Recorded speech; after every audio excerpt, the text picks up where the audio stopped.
Alright YouTube, Crossroads123 is back, and I'm going to be doing that deck profile for you guys today. Now, this deck profile is not going to be a competitive or a more competitive kind of deck. It is going to be a less competitive, but it can be more of a skeleton towards a more competitive deck. But before I get into my deck profile, I would like to thank Timii from pojo.com, who has traded me a Thunder Seahorse, so that'll be my second Thunder Seahorse to go towards my Watt deck. I will leave a link in the description below of his Pojo Pojo account, I guess. In case you guys want to make trades, you can make an account on Pojo and have some fun trading.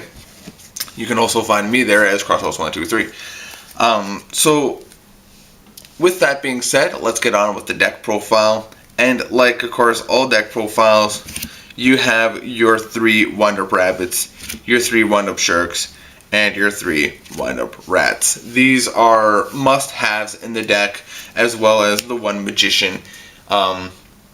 These are the staples. You always are going to have to run these. Your 3 rabbits are in there just to play, or just for some setup. If your opponent, tries to attack your rabbit, you can remove it from play, bring it back next turn, and then start your exceeds. You have Shark, which can be special summoned, gain levels, decrease levels, keep its level, easy for synchros, easy for exceeds, and you have your Rat, which is basically your monster reborn into exceeds. And then you have your Magician, which of course is one of the most broken cards in the deck. Whenever something activates an effect, you of course get another one. So that is your basic staple lineup for the deck.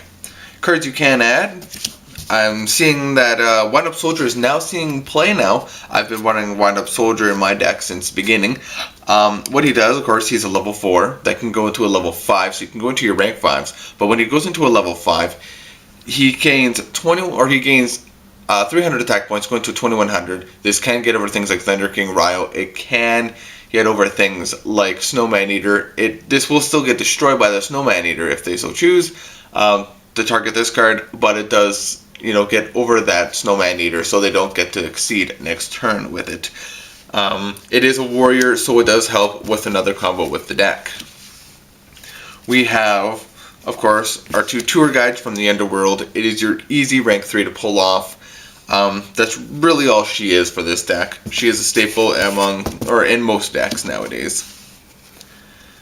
What I'm playing is 3 Genix Ally Birdmans. I love this guy because Wind-Up Zenmaines is one of your more powerful cards in the deck now. Now that Zenmaity is gone, he's one of your better targets. The ability to use up your Zenmaines, you detach it twice, destroy 2 cards once per turn, and then it's basically useless from there on. You can then return it back to the extra deck, special summon this, normal summon a level 3, and then go right back into Zenmaines when you need to. It is a great combo. I have done it before. I have played this deck on Dueling Network against a friend, and it did quite well.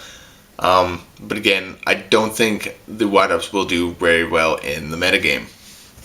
But 3 Genix Allied Birdman, it also helps you synchro in the deck, which I have added some synchros for the deck. And lastly, 2 Cyber Dragons, because I want this deck to go into rank 5s a little bit more often than last format would have. Plus, it is a 2100 attacker. You could, a lot of people fear Chimera Tech Fortress Dragon, but again, I think since wind-ups are not going to be appearing in the YCSs and stuff like that, I think it'll be pretty safe to use the Cyber Dragon. But whatever you guys feel like. I find this card can be a little bit more sideboardy. If you want to go for the more competitive deck, you don't use the Cyber Dragons, you use your Summoner Monks, where you can Summoner Monk into, you summon that Summoner Monk, discard a spell, bring your Magician out and play, summon your Shark because of its effect, and you go off. That is more so the loop. I'm not playing the loop because I don't like to face loops. I know people don't like to face it either. So, I'm just that kind of guy. So that is it for the monster lineup. We have, for a spell lineup, 2 Pot of Duality. Like always, this card allows you to look at the top 3 cards and set up your plays. That's all Pot of Duality does.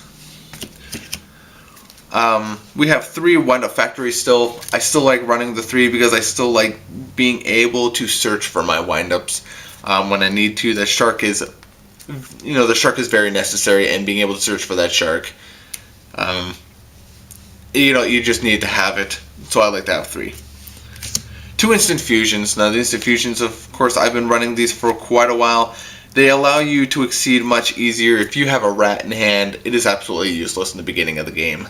And I mean, it's not something you just want to set so you can rat later. But I mean, if you have an instant fusion and a rat in hand, you're golden. You can start playing. So 2 instant fusions. 2 mystical space typhoons because we don't like back row. We hate back row. It's one of our back row hate cards. Normally, I am not too big on setting Mystical Space Typhoon because it gets MST'd, and you don't want to MST and MST.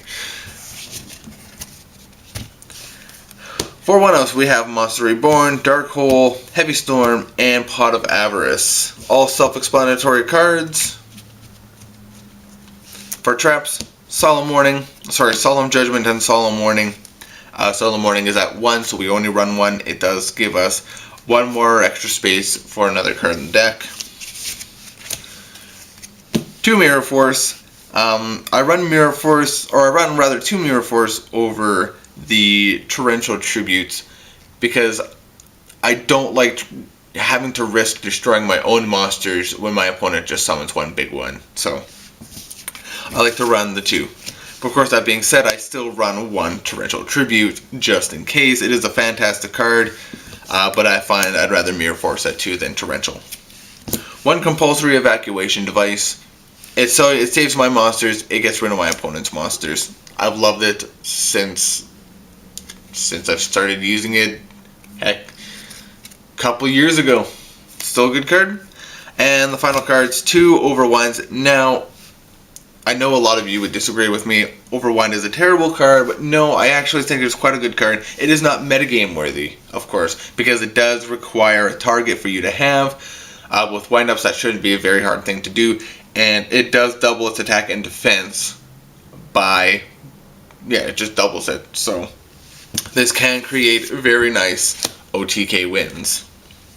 For our extra deck, we have 2 wind-up Zen-Mates because Zen-Mates is, again, one of the more powerhouses that you need to focus on in this deck now that Zen-Mate is gone. I've already told you guys the combo that you can really do with this card. Yeah, pretty good. The new card in this, MX Saber Invoker. Now, this card is kind of your replacement for the Zen-Mate, or the Zen-Mate. He's not a very good replacement, but at the same time, he does help you. He does it only brings out Soldier in the deck, but you got to also remember that you don't have to play this card. It is a card that you can play just in case. It does help, trust me. You can play this guy, special summon your Soldier from your deck, special summon your Shark from your hand, make them both rank 5s, or keep him as rank 4s, Papalo Operative, or Zen Mayo. And, there's other cards out there that you can play. So, MX Saber Invoker, fantastic card. 1 Giga Brilliant, OTK, this card is fantastic for it. He is rank 3. For some power, we have number 17, Leviathan Dragon. For our rank 4s, we're starting off with our number 16, Shockmaster. We do have the Shockmaster loop still, but I don't, this deck cannot use the Shockmaster loop because I am not running the Summoner Monk, but I don't like to run loops like that. I can still, however, play this card. And 1 Papalo Operative, because it is still a fantastic card. If you guys want to play the more competitive version, you are going to be playing 2 Papalo Operatives. For our rank 5s, we have 2 Wind Up Arsenal Zen Mayo, fantastic card. It helps with Overwind because, it goes to 5,200 attack points. Your opponent is not going to see this coming. Your opponent maybe have a Gores in hand. You attack with this 2,600 attacker, flip over that Overwinds, 5,200 damage. They should be dead at that point. And I love the ability that, of course, you can detach to destroy 2 face down cards on the field. Whether it be one of yours and one of your opponents if you need it to be, or it can be just 1 spell and trap card and 1 monster, or 2 spell and trap cards, 2 monsters. This card is absolutely fantastic. And the last Exceed monster we have is Audrey's Keeper of Armageddon. It is a rank 5. It allows you to detach and destroy a face-up monster if you need to.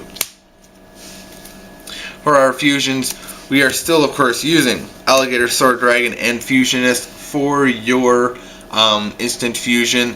1 for rank 3, 1 for rank 4, rank 5. I don't need 1 for rank level 4, so only these 2. It does help out in a pinch. Alright, now for our synchro monsters, as this deck can synchro thanks to Janix Ally Birdman. So the first one, of course, is Gaia Knight, the Force of Earth. I like this guy because it is a beater. We do have Leviathan Dragon, but this card has 100 more attack points in case we do need that 100 more attack points. So we have our 1 Gaia Knight, the Force of Earth, 1 Black Rose Dragon, of course, in case we do need to blow up the field. If your opponent has too much field advantage, we have Black Rose Dragon, and the third being Stardust Dragon. All can be synchro summoned very easily thanks to Wind Up Shark. But that's it for the video, so I will be seeing you guys hopefully a little bit later. This is Kratos123, signing out.